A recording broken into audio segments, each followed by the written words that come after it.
Hello दोस्तों, UP board 2027 board exam के लिए नया सिलेबस आ चुका है। तो आप लोगों के लिए आज की वीडियो में मैं बात करने वाला हूं कि यूपी बोर्ड 2027 बोर्ड एग्जाम के लिए आपका सिलेबस कौन सा रहने वाला है। आज की क्लास में मैं बात करने वाला हूं कक्षा 10 हिंदी की कि कक्षा 10 हिंदी का 2027 बोर्ड एग्जाम के लिए कौन सा सिलेबस रहेगा, कौन सा सिलेबस नहीं रहेगा। तो बिना देरी करते हुए वीडियो को शुरू करते हैं। तो बने रहिए वीडियो में ताकि कोई भी जानकारी मिस ना हो जाए। ये वाला सत्र 2026 से 2027 बोर्ड एग्जाम के लिए रहेगा। तो आज ही मैंने यूपी बोर्ड की ऑफिशियल वेबसाइट से ये वाला सिलेबस डाउनलोड किया है। सिलेबस को आए काफ़ी महीने हो चुके हैं। तो आपका जो पेपर होता है, पेपर वो पूरा 70 नंबर का होता है। इस पूरे पेपर को 4 विभागों में विभाजित किया गया है, यानी कि 4 पार्ट में विभाजित किया गया है। आप लोग देख सकते हो यहाँ पर यूनिट 1 है, यहाँ पर लिखा हुआ है हिंदी साहित्य का इतिहास, और उसी के अंदर सेकेंड ऑप्शन है गद्य खंड। और जो यूनिट 2 है उसमें लिखा हुआ है पद्य साहित्य का इतिहास, उसी के अंदर सेकंड नंबर है पद्य खंड, और तीसरा नंबर है खंड काव्य, और चौथा नंबर है काव्य सौंदर्य के तत्व। और जो यूनिट 3 है उसमें सिर्फ संस्कृत खंड को लिया गया है। और जो यूनिट 4 है उसमें 3 चीज़ों के लिए लिया गया है। नंबर 1 है पत्र लेखन, नंबर 2 है व्याकरण, और तीसरे नंबर पर है निबंध। और इन सभी की आपके सामने दिख रहे होंगे ये वाला पोर्शन कितने नंबर का आता है, कितने नंबर का नहीं आता है। जो आप लोग देख सकते हो पूरा पेपर 70 नंबर का होता है और 30 नंबर प्रैक्टिकल के मिलते हैं। इन दोनों को मिलाकर पूरा पेपर 100 नंबर का हो जाता है। तो आगे चलते हैं कि हमारे सिलेबस में आता क्या क्या है, उसके बारे में देखते हैं।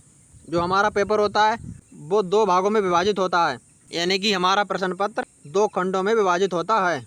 यहाँ पर लिखा हुआ है, यहाँ पर पहला खंड है खंड आ।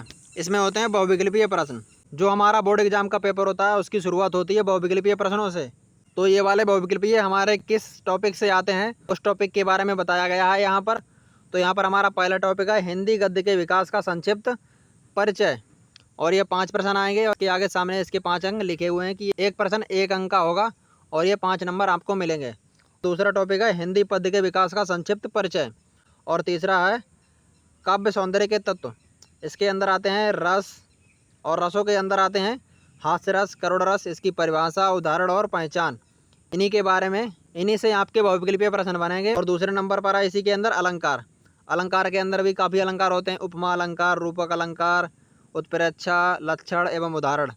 इन सभी के लक्षण और इन सभी के उदाहरण के बारे में बताया गया होगा, और उन्हीं के बारे में पूछा गया होगा, और उन्हीं के बारे में आपको बताना है।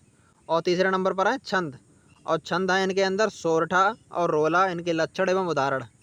और आगे चलते हैं, आगे बात आती है हिंदी व्याकरण की। तो इसमें हिंदी व्याकरण से भी क्वेश्चन पूछे जाते हैं। हिंदी व्याकरण के अंदर है रचना के तत्व, यानी कि शब्द रचना के तत्व। इसके अंदर आते हैं उपसर्ग। उपसर्ग के अंदर है आ, अन, अधि, अप, अनु, उप, सय, निर, अभि, परि, सु इत्यादि। और इसके बाद दूसरा टॉपिक आता है समास। समास से भी क्वेश्चन पूछे जाते हैं।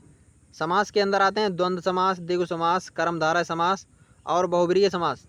और तीसरा टॉपिक है इसी के अंदर तद्भव, तत्सम तद्भव शब्द। इसमें तद्भव हैं, तत्सम है, और इसके अंदर पर्यायवाची शब्द भी हैं।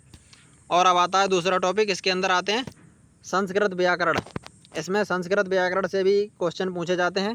संस्कृत के अंदर है सर्वनाम, तद और युष्मद।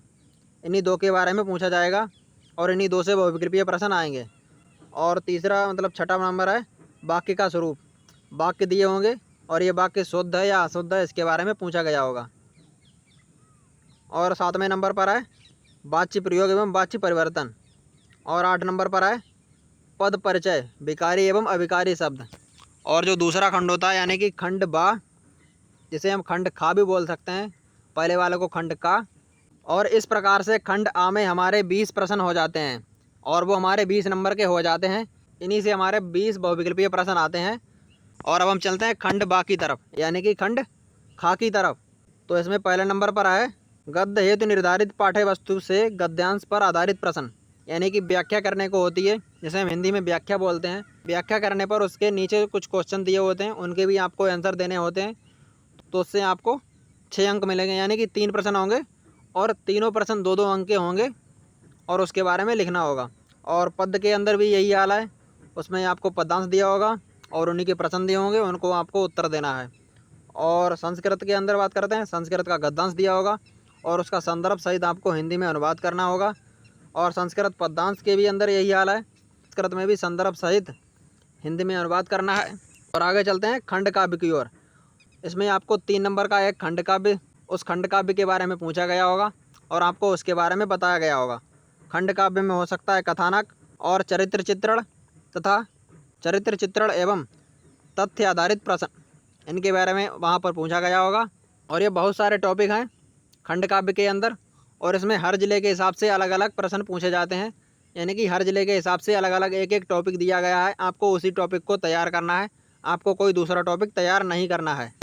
तो इससे आपके ये वाले 3 नंबर पूरे पक्के के पक्के हो जाते हैं कि आपको यही वाला गारंटी के साथ बोर्ड एग्जाम में मिलेगा और आपको यही तैयार करना है।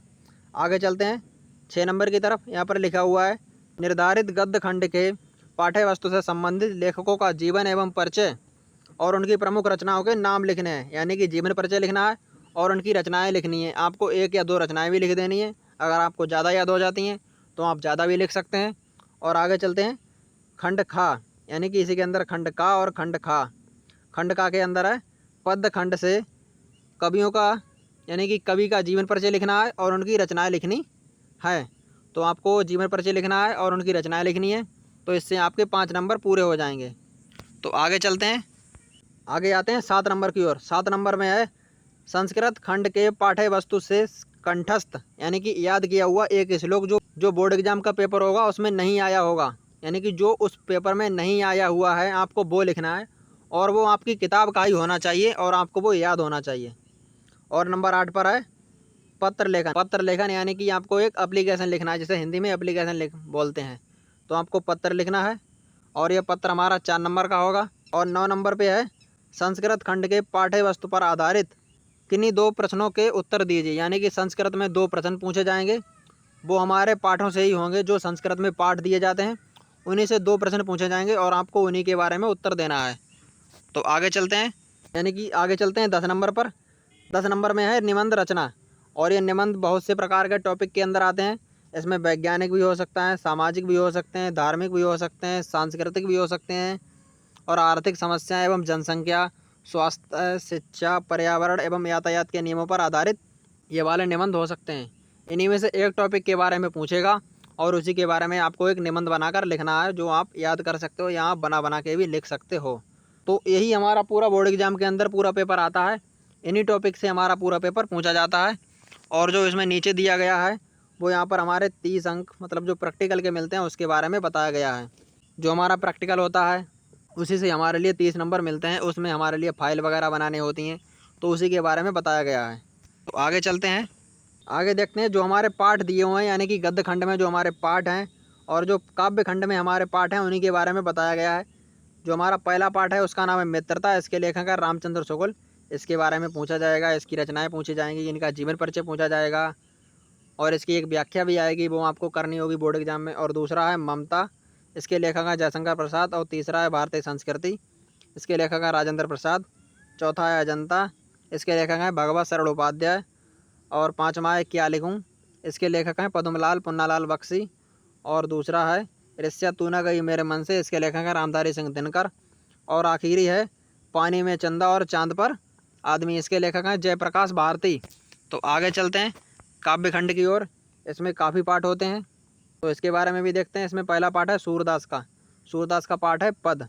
और तुलसीदास हैं दूसरे, इनके हैं धनुष भंग, बनपथ पर। और तीसरे लेखक हैं रसखान, इनके सवैये और कवित्त। चौथे हैं बिहारी लाल, इनका पाठ है भक्ति नीति। और दूसरा है रामनरेश त्रिपाठी, इनका चैप्टर है स्वदेश प्रेम। आगे चलते हैं, आगे हैं मैथिली शरण गुप्त, इनका पाठ है भारत माता का मंदिर यह है। दूसरी हैं महादेवी वर्मा, इनके पाठ हैं हिमालय से और वर्षा सुंदरी के प्रति। और दूसरे हैं सुमित्रानंदन पंत, इनके पाठ हैं चीटी और चंद्रलोक में प्रथम बार। और दूसरे लेखक आते हैं हमारे माखनलाल चतुर्वेदी जी, इनका पाठ है पुष्प की अभिलाषा और जवानी। आगे की लेखिका हैं, इनका नाम है सुभद्रा कुमारी चौहान और इनका पाठ है झांसी की रानी की समाधि पर। और दूसरे लेखक हैं अशोक वाजपेयी, इनका पाठ है भाषा एकमात्र अनंत है। और दूसरा पाठ है युवा जंगल। और दूसरे लेखक हैं श्याम नारायण पांडे और इनका पाठ है हल्दी घाटी। और आगे के आखिरी लेखक हैं, इनका नाम है केदारनाथ सिंह और इनका पाठ है नदी। तो आगे चलते हैं, ये तो हो जाते हैं पद्य खंड की, यानी कि पद खंड में इतने पाठ हैं और इन्हीं के बारे में पूछा जाएगा। इन्हीं का जीवन परिचय लिखना होगा और इन्हीं की रचनाएं लिखनी होंगी और इन्हीं से एक व्याख्या आएगी। उसी के अंदर उसके टॉपिक पूछे जाएंगे कि इन टॉपिक के बारे में लिखो और इनका उत्तर दो। आगे चलते हैं संस्कृत खंड की ओर। संस्कृत खंड के अंदर हमारा पहला पाठ है वाराणसी, दूसरा है देशभक्त चंद्रशेखरा और तीसरा है भारतीय संस्कृति और चौथा है वीरा वीरेण पूज्यते और दूसरा है आरुणि श्वेतकेतु संवादः और जीवन सूत्राणि, दूसरा है प्रबुद्धो ग्रामीणः और है केन किम वर्धते और आखिरी पाठ है अन्योकित विलास। और काव्य खंड के अंदर है यानी कि खंड काव्य जिलेवार, यानी कि जिले के हिसाब से खंड काव्य पूछे जाते हैं। तो चलते हैं कौन सा खंड काव्य किस जिले के लिए है। तो देखते हैं पहला खंड काव्य है मुक्तिदूत। इसके लेखक हैं अशोक कुमार अग्रवाल। तो देखते हैं ये कौन से जिले वाले बच्चों के लिए महत्वपूर्ण है। ये है आगरा जिले वाले बच्चों के लिए, बस्ती जिले वाले बच्चों के लिए, गाजीपुर, फतेहपुर, बाराबंकी, उन्नाव, फिरोजाबाद और सिद्धार्थनगर वाले बच्चों के लिए है। और इसमें एक जिला और है, इसका नाम है संत कबीर नगर। ये संत कबीर नगर वाले बच्चों के लिए भी महत्वपूर्ण है। आगे चलते हैं, आगे है ज्योति जवाहर। इसके लेखक हैं मोहन प्रकाशन और ये कौन से जिले वाले बच्चों के लिए है। तो देखते हैं, इसमें कानपुर है, प्रतापगढ़ है, मिर्ज़ापुर है, रामपुर है, गोंडा है, कानपुर देहात है, बलरामपुर है, सोनभद्र है। आगे चलते हैं, दूसरा है अग्र पूजा। ये वाला कौन से बच्चों के लिए, ये वाला है प्रयागराज, आजमगढ़, मथुरा, मऊ और कौशाम्बी और दूसरा है मेवाड़ मुकुट। और ये वाला कौन से बच्चों के लिए, यानी कि कौन से ज़िले वाले बच्चों के लिए है। बुलंदशहर है, देवरिया है, बरेली है, सुल्तानपुर है, सीतापुर है, बहराइच है, अमेठी है, कुशीनगर है और श्रावस्ती है। और दूसरा है जय सुभाष। ये लखनऊ वाले बच्चों के लिए बहुत ही महत्वपूर्ण है। सहारनपुर वाले बच्चों के लिए फैजाबाद, बांदा, झांसी, हरदोई, अम्बेडकर नगर, चित्रकूट और ललितपुर। और दूसरा है मातृभूमि के लिए, ये वाला है गोरखपुर वाले बच्चों के लिए मुरादाबाद, शाहजहाँपुर, लखीमपुर खीरी, मैनपुरी, मुजफ्फरनगर, महाराजगंज, शामली, अमरोहा और संभल वाले बच्चों के लिए मातृभूमि के लिए खंड काव्य है। आगे है कर्ण। ये वाला कौन से ज़िले वाले बच्चों के लिए है। इसमें महोबा है, अलीगढ़ है, जौनपुर है, बलिया है, हमीरपुर है, एटा है, हाथरस है, कासगंज है और दूसरा है करमवीर भरत। ये वाला है मेरठ, फरुखाबाद, पीलीभीत, रायबरेली, गाजियाबाद और गौतम बुद्ध नगर, हापुड़, बागपत, कन्नौज और आखिरी है तुमुल। ये वाला कौन से ज़िले वाले बच्चों के लिए है। ये है वाराणसी, इटावा, बिजनौर, जालौन, बदायूं, भदोही, चंदौली और औरैया। तो ये वाला जो खंड काव्य है वो 3 नंबर का आता है। तो आपका पूरा सिलेबस बता दिया है कि कौन सा प्रश्न कितने नंबर का आता है और हमारा सिलेबस कौन सा रहने वाला है और जो हमारे खंड काव्य हैं वो हमारे लिए कौन से ज़िले के हैं, हमारा खंड काव्य कौन सा है और हमें कौन सा खंड काव्य पढ़ना है ताकि हम कौन से ज़िले के हैं वो आप देख सकते हो। वैसे मेरा ज़िला शाहजहाँपुर है। मेरे ज़िले वाले बच्चों के लिए मातृभूमि खंड काव्य बहुत ही इंपॉर्टेंट है और उसी को उनके लिए पढ़ना है। तो आप अपने हिसाब से अपना ज़िला देख सकते हैं, उसी के हिसाब ये वाला खंड काव्य आप तैयार कर सकते हैं। तो आपको मैंने पूरा सिलेबस बता दिया है और इस चैनल पर आपको यूपी बोर्ड एग्ज़ाम की पूरी तैयारी कराई जाएगी। तो आप इस चैनल को ज़रूर से ज़रूर सब्सक्राइब कर लें ताकि आपको आगे आने वाली जानकारी कोई भी मिस ना हो जाए। आपको पूरी जानकारी मिलती रहेगी जब तक आपका बोर्ड एग्ज़ाम नहीं हो जाएगा तब तक। तो आप इस चैनल को ज़रूर से ज़रूर सब्सक्राइब कर लें। बोर्ड एग्ज़ाम 2027 का टारगेट है जो आपको अच्छे अंकों से पास करना है। तो आज की वीडियो में बस यहीं तक। अगर आपको वीडियो अच्छी लगी हुई तो वीडियो को लाइक करें। अगर आप चैनल पर नए हैं तो चैनल को ज़रूर से ज़रूर सब्सक्राइब कर लें। तो मिलते हैं अगली वीडियो में, तब तक के लिए धन्यवाद।